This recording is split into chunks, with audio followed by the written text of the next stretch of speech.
Hello everyone, I thought it was time to do a update on sort of my fibromyalgia status. It's a weird thing to call it, but yeah, sort of an update really of how things are going and progressing. Since I did my last video on my condition, I've only had one session with the lady who's sort of helping me with my recovery basically. It's exactly what I thought it would be, and I said in the last video I wasn't going in there in the idea that it was sort of going to be, you know, take this one a day for the next 7 days and you'll be rid of fibromyalgia. It was more about sort of being realistic with the condition and taking sort of baby steps, if you like, and moving forward to try and ultimately get better still, but just being realistic with it. So there was stuff like this sheet here, and I've already we put the notes down from the session, things that sort of help, things like, you know, walking Toby. Everyone knows I do that twice a day, and then I've been pushing on the third walk recently to really increase steps, and sort of the main thing, apart from pacing, which is definitely super important with this condition, you've got to really make sure you do pace yourself, because if you try and go guns blazing as much as it's you really feel like it on the better days, you will regret it later, trust me. So yeah, on the better days certainly try and do a bit more, but just don't go mental, and build up to that, you know, what you're really wanting. So put down some goals of stuff that you would like, you know, feasible goals, maybe in the next sort of 6 months would be a good idea to start with. So for me, walking, increasing my steps up is the big thing for me, because the reason I had to come out of work, and I said this previously, was all down to the job was very much, it needed me to be standing all day. And on the move certainly all day, and it's at the start on reduced hours that seemed to be working, but later down the line unfortunately it wasn't the case, and my mobility started to get worse and worse. So it's trying to increase that steps, and the long-term goal is get my strength back in my arms as well, which is another big thing for me. One of my main triggers if I try and pick anything up, and I don't want people to think that I mean things like, you know, picking up sofas and stuff. I'm talking about dealing with carrying bags, shopping and stuff like that. If I carry that little bit too much, it does knacker me out quicker, or generally anything, lifting anything.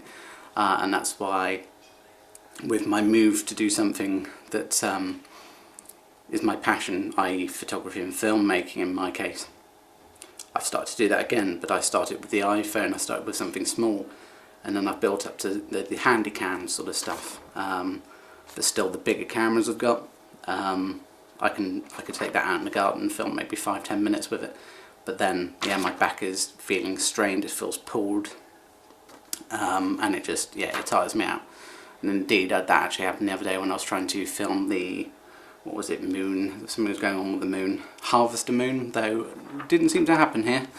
I guess I either slept through the one that wasn't meant to, the day it did happen, or I don't know, just couldn't see it clearly for whatever reason. But yeah, I went out of my slightly bigger camera, and even though I had a sort of chair out there and stuff, because I had to, you know, if you're filming something like the moon, it's not doing anything quickly, so it's going to be some long recording time.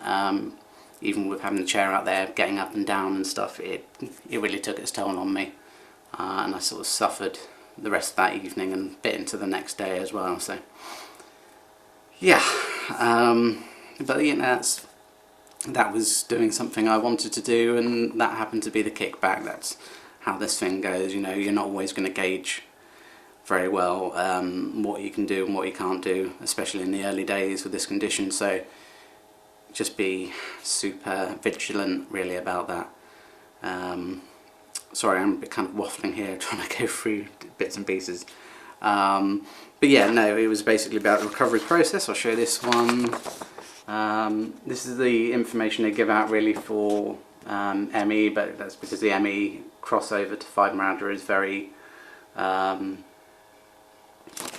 well, they're very close. They have a lot of things and similarities, and that's when I saw the guy that sort of ultimately decide where I sit. He said, I would say you sit more in the chronic fatigue area, not chronic fatigue, than fibromyalgia, but he said he holds the right to change his mind. I think my doctor's more right with the fibromyalgia diagnosis, but either or, the treatment's pretty much the same, what is. So yeah, it's about acknowledgement, acceptance, where I am now, what affects my recovery, having choices, making changes, definitely, stability, predictable energy levels. That's a nice thing to put down on paper, but that isn't the reality. It's as one of the people I follow, and she's having a bad day, Lucy, if you're watching, she's been smashing it recently, on and off with the gym, to the build up to doing a marathon, which is amazing for anyone with fibromyalgia to do that. Hats off to you. That's my long-term goal, not to maybe do a marathon, but to, you know, be able to do that. But tonight she is suffering, so I hope she feels better, and I have messaged her, I hope you're feeling better very soon. But that's the thing, one day you can be, you know, doing really well and like, oh yeah, maybe I'm getting a bit better, and then next day hit like a bus, and yeah, sometimes it could be a few hours later after, or sometimes it could be the day later. It really doesn't make sense at all, this condition, and that I think is probably one of the hardest things you face with fibromyalgia, is you can't really gauge it that well. So stability, I get it to a certain degree, and with food choices you make, trying this and that, and finding what works for you, what helps with the bloating, what doesn't, and what, you know, IBS and all the rest of it. For me, that's dairy, cutting out dairy. It gets better. It does get better. You will get better at gauging it, but still, ultimately, you're going to have days where you just kicked off. That's annoying. I don't need that, thanks. No! Stop it! I'm going to leave that in the recording. This is funny, I'm talking about being predictable. That should have been something I noticed with the camera. Turned demo mode off. So yes, that's thrown me off my train of thoughts. Like, yeah, predictability. It's you are going to have days where it just kicks you in the arse, and you've really just got to relax, take it easy as much as possible, and look forward to when you're feeling stronger again, and then go back, rinse and repeat really.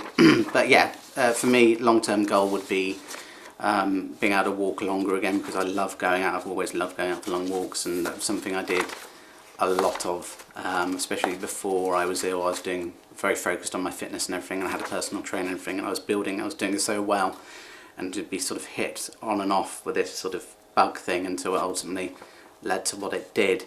And I've done a video on that before, so if you want to see the full sort of details, I won't do it all again because it's too much to go through. It's on my YouTube channel, so in one of the earlier videos. But yes, it's about being realistic really, and building one goal at a time. So for me it's steps, and then later I will try and build strength in my arms, but for the time being it's just not realistic to try and do that as well. So yeah, that's that. Got a weekly diary thing, which so yes, sorry, I got interrupted again. Right, yes, weekly diary was one of the things she gave me, which I said I've mentioned doing this before anyway, sort of logging what works for you and what doesn't. I haven't filled this out on here yet, but I will do before the next meeting. I've been putting notes on my phone. You'll probably find that's the easier way of doing it, especially when you're trying to work out foods that do and don't work. Just note down on that day if you're feeling shit, put down what you've had that day, and then hopefully you can see some sort of correlation. Correlation? Is that the right word? Anyway, yes, and so yeah, put notes down, and if you're having a shit a day, write down what you've eaten that day, and hopefully you can start to find things that are sort of triggers for you and things that help. So yeah, that's really all I wanted to say in this session, because that's all I wanted to say in this video, because it was my first session with her, and sort of moving forward, I'll keep updating and doing these fibromyalgia posts to help spread awareness for the condition, and also, you know, just log my process and steps to getting better. I do believe in recovery. I can't sort of admit defeat and just go, this is how it is. It came into my life out of nowhere, and I personally would like it to sod off out of nowhere, but to do that there are changes required, and I'm super realistic about that. And yeah, that's where my headspace is at the moment. If you'd asked me yesterday I had a really bad day, I would have told you to piss off and not speak to me about it, because that's yeah, you're gonna have days like that, but the days that are harder to be positive. But yeah, today's been a better day. Yes, my knees hurt and I've had some stiffness in the neck, that it's pretty much always there, but I've had some caffeine and some CBD tablets, which are not magical, but do help, and I thought I need to do this next follow-up video now that Final Cut has been fixed by Apple. Well done, Apple, you fixed it. On that note, that's not really a note, I'll speak to you later. Goodbye.